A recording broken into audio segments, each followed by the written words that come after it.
সাদেক হোসেন খোকা একসময় ticket block করছে, সাদেক হোসেন খোকা একসময় টেন্ডারবাজি করছে, চাঁদাবাজি করছে, সাদেক হোসেন খোকা বিএনপি রে বিক্রি করে দিছে। আপনার কি মনে হয় বিএনপি কে বিক্রি কইরা বেগম জিয়ার পিঠে ছুরি মাইরা সাদেক হোসেন খোকা হাসিনার কাছ থেকে মিলিয়ন মিলিয়ন ডলার নিয়ে আমেরিকা পলায় এসেছে? আজকে তার পোলা ভুয়া, ওর নাম নিতেও আমার বিরক্ত লাগে। ইশাক না ফিশাক না গান্ডু একটা। ইশাকের কর্মতৎপরতা দেখেন, তাকে বাংলাদেশের রাজনীতিতে এস্টাবলিশ করার জন্য ইশাক বাংলাদেশে গেছে। কোতোয়ালি থানার পুলিশদেরকে 50,000 টাকা দিয়া দাঁড় করাইয়া একটা ড্রামা করছে, ভিডিও করছে। ওই ভিডিওতে কি দেখানো হয়েছে? বিএনপির কয়েকটা লোককে গ্রেফতার করতে গেছে হাসিনা আমলে। ইশাক যাইয়া ওই পুলিশের কাছ থেকে ওই বিএনপির কর্মীদের সিনাই আনছে। কি দেখানো হয়েছে? ইশাকরে রবিনহুড বানানোর পায়তারা করছে পয়সা দিয়া পুলিশে। আপনারা কি এটা জানেন? আপনারা তারে জনতার মেয়র বলেন, তারে বানানো উচিত টানবাজারের মেয়র, যেভাবে শামীম ওসমান টানবাজারের মেয়র ছিল। এই ইশাক ওই পুলিশে পয়সা দিছে। আমি যতদূর জানি ওখানে 50,000 টাকা দিছিল পুলিশে, যে তোমরা এখানে দাঁড়াইয়া বিএনপির কয়েকজন রে গ্রেফতার করার নাটক করবা এবং আমি যাইয়া তোমাদের কাছ থেকে ওই লোক কয়টারে ছাড়াই আনবো।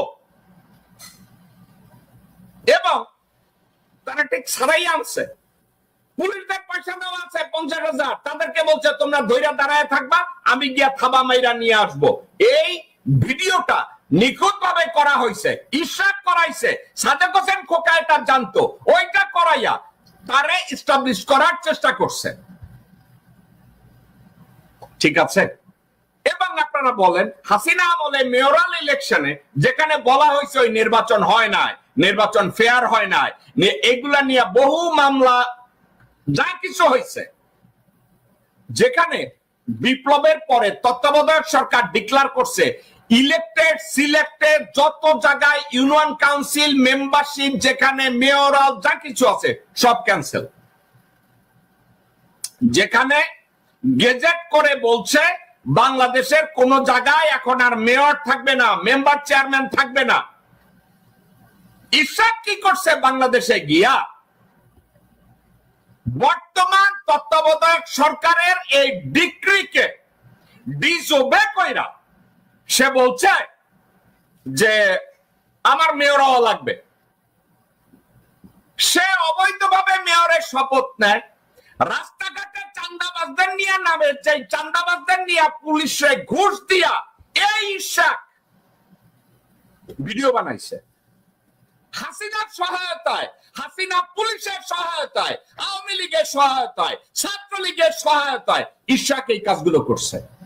আজকে ইশাকের পাশে যত লোকজন থাকে আপনারা চেক করে দেখেন, ইশাকের পাশে যত লোকজন আছে সব হচ্ছে হাজী সালিমের গুন্ডা পান্ডা, কিলার, সিরিয়াল কিলার, এরা চাঁদাবাজ, খুনি, ধর্ষণকারী, এরা ইশাকের পাশে। আপনারা এখন চিন্তা করেন, তাহলে ঢাকা নিয়ন্ত্রণ বিএনপি যাদেরকে দিয়ে করতো, আরেকজন আছে হাব্বা সালাম, এরশাদের পাচাটা বান্দর সালাম, যারা মোহাম্মদ সালাম উপদেষ্টা,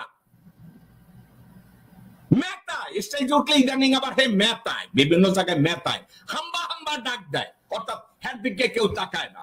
কারণ মির্জা আব্বাস আর সাদেক হোসেন খোকা এই মোহাম্মদ সালামরে বানায় রাখছিল মিনিমি। আরে বেটা তুই ছোড়ো, তুই দূরে থাক, তুই এরশাদের সামসা, তুই দূরে থাক। তবে সালাম রাজনীতি বুঝে। কেমনে রাজনীতি বুঝে? যেই আন্দোলন পিকে যায় সালাম দৌড়াইয়া আমেরিকায় চলে আসে। আমেরিকা আইসা নিউ ইয়র্কে আসে, নিউ ইয়র্কে কতগুলো রিক্সাওয়ালা গান জুটি আছে, তাদের সাথে বৈশা বৈশা সিঙ্গারা খায়, তাদের সাথে বৈশা বৈশা সামোসা খায়, তাদের সাথে বৈশা বৈশা হামলা মামলা করে, এখানে চুকচুক করে, হেরা আবার তারে নিয়ে ড্রাইভ করে এখানে সেখানে নিয়ে যায়, তারে একটা গিফট কিনে দেয়, তারে একটা ট্রিপ দেয়। এই হচ্ছে সালাম। তাইলে বিএনপির আন্দোলন কি কইরা সমর্থক হবে? আমি জানি হঠাৎ করে ঢাকায় সব আলাপ আলোচনার ক্ষেত্রে অন্য কেউ ব্যবহার না কইরা হঠাৎ করে এই সাউয়ারে কেন ব্যবহার করা হইতেছে? ঢাকায় বিএনপির নির্ভরযোগ্য কোন নেতা তো নাই, তো কার উপরে নির্ভর করবে? আব্বাস ছিল আওয়ামী লীগের এবং হাসিনার পয়েন্টম্যান, ভারতীয় এম্বাসির পয়েন্টম্যান ছিল গোরখদক আব্বাস। এরপরে আসেন আব্দুল আওয়াল মিন্টু, সে আপাত মস্তক একটা ভণ্ড, মুনাফেক, ফাসেক এবং মিথ্যাবাদী। কোন কথা নাই, বার্তা নাই। এই গান্ডুর এক ছেলে আছে তাবিতা ওয়াল, তারে বাংলাদেশ ফুটবল ফেডারেশনের প্রেসিডেন্ট বানাইছে। আর এখন আব্দুল আওয়াল মিন্টু একেবারে ভালো কইরা কেতাব দুরস্ত একটা জামা কাপড় পইরা সামাজিক মিডিয়া ছবি দেয়। সুশীল কার মতো সুশীল জানেন? ওই যে পুলিশের আইজি ছিল না বেনজির, ওই বেনজিরের মতো সুশীল হয়েছে এই আব্দুল আওয়াল মিন্টু। বিএনপির অনেক বড় নেতা, খালেদা জিয়া পিঠে যে সমূলে ছুরি ঢুকাই দিছিল 2013 সালে, এই আব্দুল আওয়াল মিন্টু।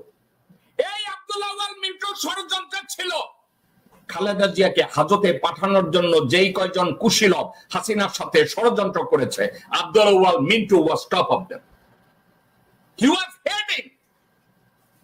কুচক্রীদের যে নেতা ছিল, ওই নেতার আসনে বসেছিল এই আব্দুল আওয়াল মিন্টু। নেতার আসনে বসেছিল গোরখদক আব্বাস, নেতার আসনে বসেছিল আমির খসরু মাহমুদ চৌধুরী, নেতার আসনে বসেছিল ইকবাল হোসেন টুকু, সামাও বাই। ওই যে নডি ফারহানা ওখানে ছিল না, কারণ ও ওখানে ক্লাস পায় না।